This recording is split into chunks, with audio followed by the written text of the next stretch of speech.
ঘন্টা থানার মধ্যে বসিয়ে রাখা হচ্ছে। এটা গণতন্ত্রের কথা নয়, এটা প্রশাসনের কথা নয়।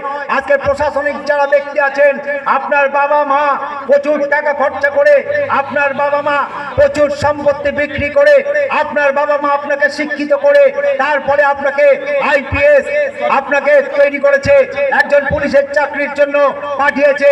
আপনাকে ভাবতে হবে, আজকে আপনাকে যদি প্রমোশন দিতেই হয়, আপনার বাবা মার কথা চিন্তা করুন। যে বাবা মা 10 মাস 10 দিন গর্ভে ধরে আপনাকে লালন পালন করেছে, যে বাবা মা আপনাকে শিক্ষিত করেছে, সেই বাবা মার মুখের দিকে চিন্তা করে আজকে আপনি যখন রাস্তা দিয়ে যাচ্ছেন, তখন আপনাকে লোকে যখন গালাগালি দেয়, তখন আমি অন্তত শুনতে আমার ভালো লাগে না।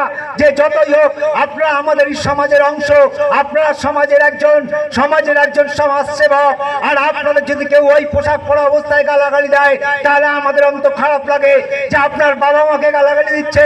আপনি এটাকে ফিল করুন, আপনি এই জিনিসগুলো অনুভব করুন যে আমি ঘুষ নেব না।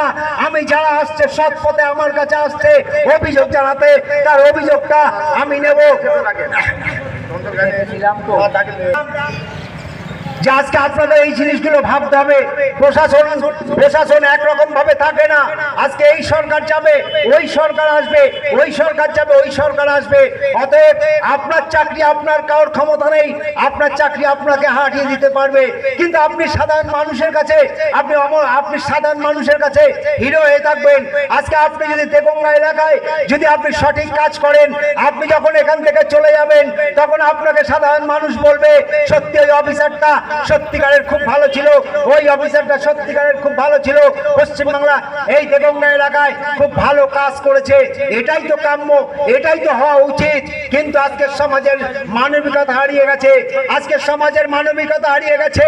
কিন্তু আবার কোথাও কোথাও কিছুটা মানবিকতা এখনো জেগে আছে।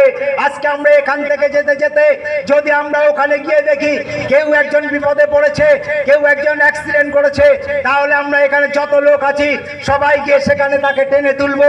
কে হিন্দু কে মুসলমান আমরা সেটা দেখবো না, এবং আমরা সবাই মিলে তাকে টেনে তুলবো। সেখানে হিন্দু মুসলমান আমরা দেখবো না। যে রাজনৈতিক দলেরা হিন্দু মুসলমানের কথা বলছে, তা আপনারা ভুলে যান।